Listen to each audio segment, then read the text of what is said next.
Ay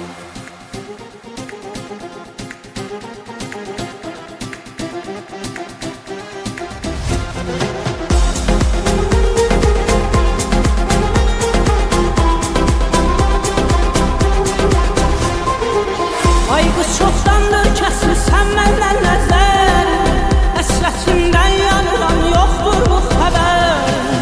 Durubdur qəsrimə cəllat kimi gözlərim, kaman bir tərəfdəndir, səyai bir tərəfdən. Durubdur qəsrimə cəllat kimi gözlərim, kaman bir tərəfdəndir, səyai bir tərəfdən. Həsrətin deyəməyəm, sənə sevimli dildan.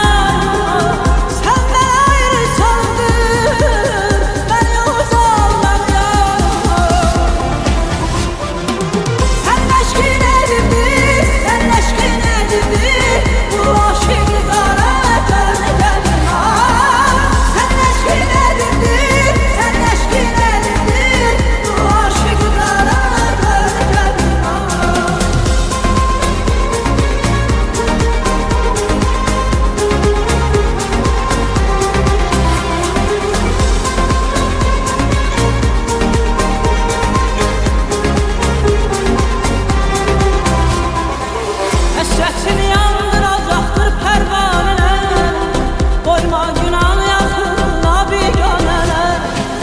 Ay qız açma zülfündəki şaxələr, bağla günah bir tərəfdən, say bir tərəfdən.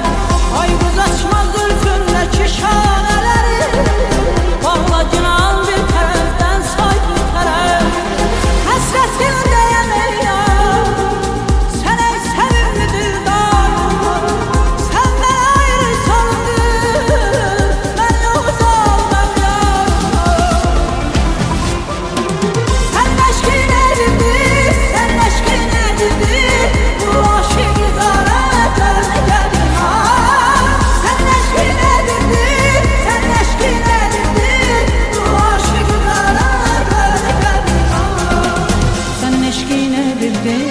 Sen eşkin edirdir, bu aşık zara gömecek.